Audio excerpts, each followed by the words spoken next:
Pemirsa, oknum polisi yang menembak rekannya sesama anggota kepolisian hingga tewas di Solok Selatan, Sumatera Barat terjadi saat penanganan kasus tambang ilegal bahan galian C. Insiden ini dapat menjadi momentum Polri untuk berbenah sesuai dengan arahan dan komitmen pemerintahan Presiden Prabowo Gibran.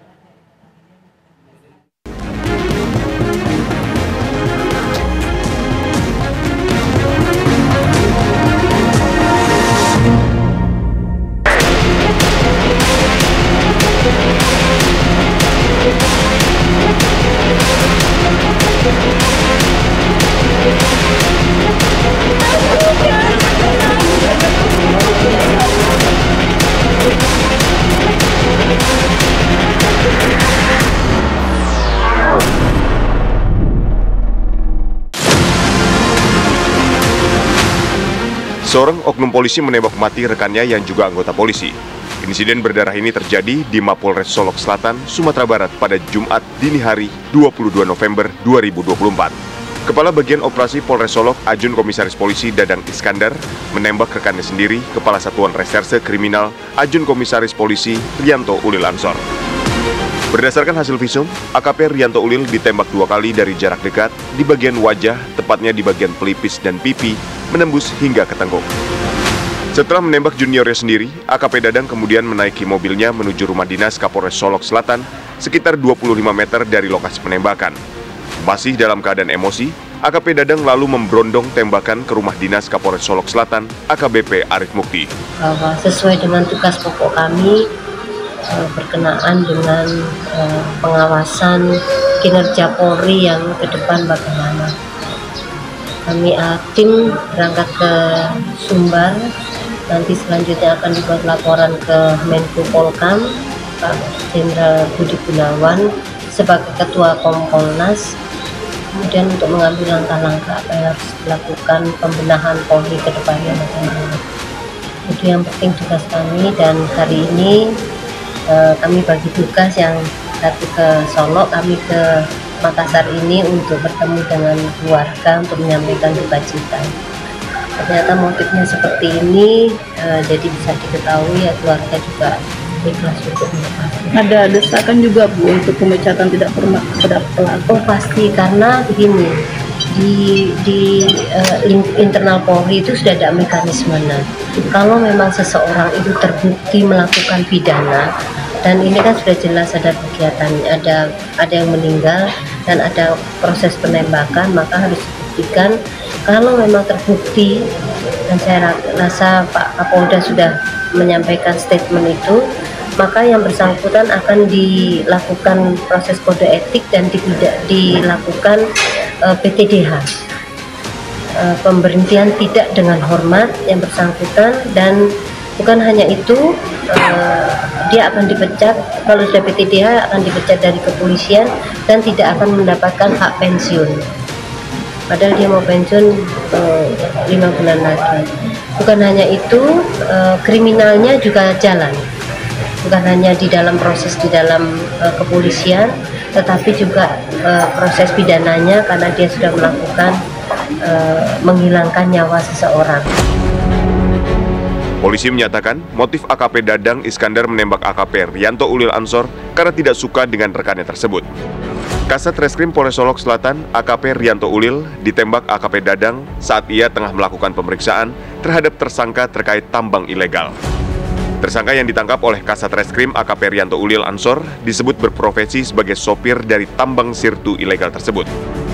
Konflik di antara keduanya diduga dimulai semenjak AKP Rianto Ulil menjabat sebagai Kasat Reskrim Polres Solok Selatan kurang dari 1 tahun yang lalu.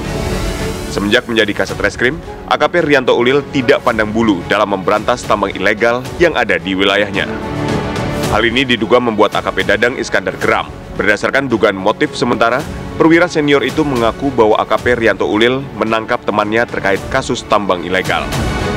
Polisi masih mendalami kaitan dan peran Kabak Ops AKP Dadang Iskandar dalam kasus dugaan tambang sirtu ilegal, termasuk siapa pemilik dari tambang ilegal tersebut. Bahwa pada minggu-minggu ini dan juga hari-hari sebelum peristiwa ini terjadi, salah satu Polres sedang melakukan penegakan hukum terhadap pekerjaan-pekerjaan tambang yang diduga ilegal. Jenisnya adalah penambangan sirtu atau galian C. Kita sebut galian C di wilayah Solok Selatan, di wilayah hukum Polres Solok Selatan, yang dilakukan oleh jajaran reserse kriminal Polres Solok Selatan yang dipimpin oleh AKP Ulil,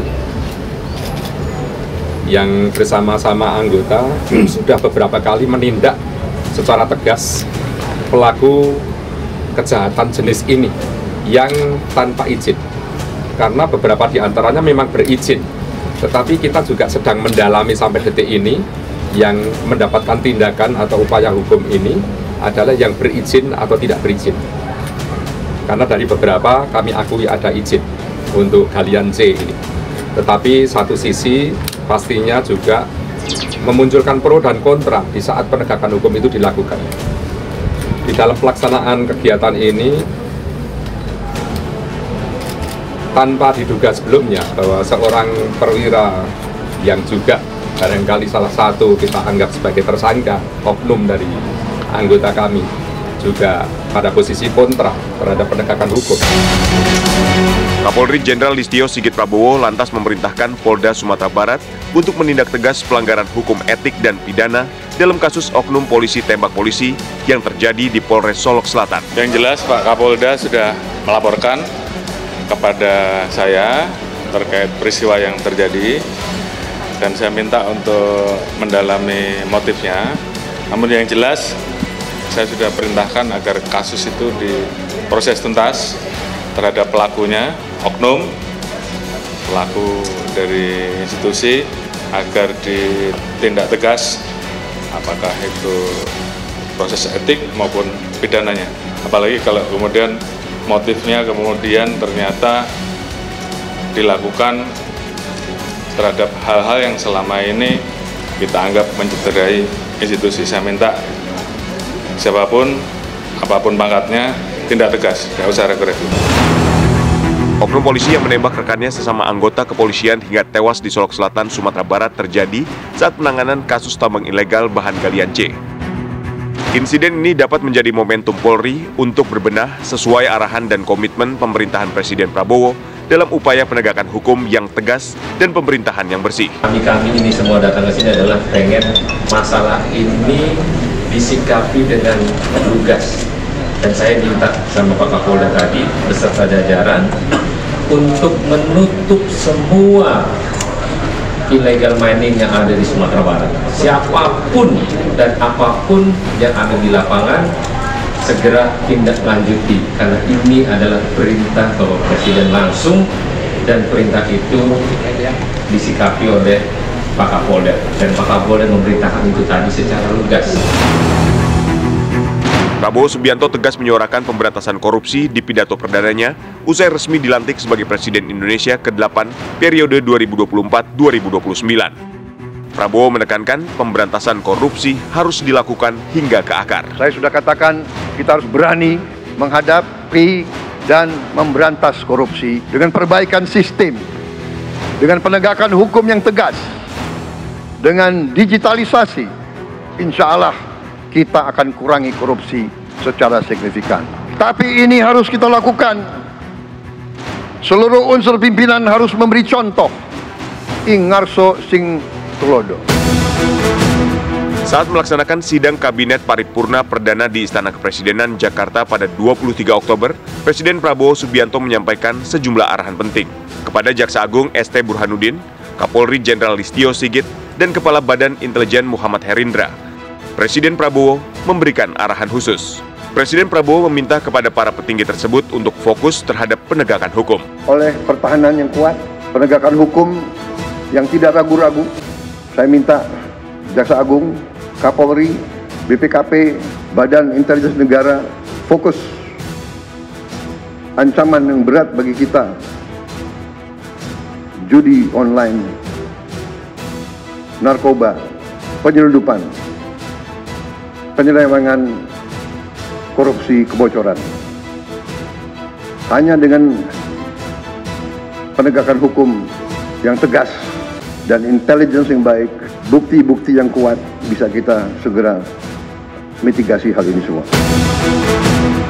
Sementara itu, Kementerian Koordinator Bidang Politik dan Keamanan pada 4 November lalu membentuk 7 des lintas kementerian dan lembaga untuk percepatan program prioritas Presiden Prabowo Subianto. Mulai dengan contoh dari atas dan sesudah itu penegakan hukum yang tegas dan keras. Saudara-saudara sekalian, semua kita percaya dan kita yakin kita akan punya kekuatan untuk bisa menghilangkan kemiskinan dari bumi Indonesia.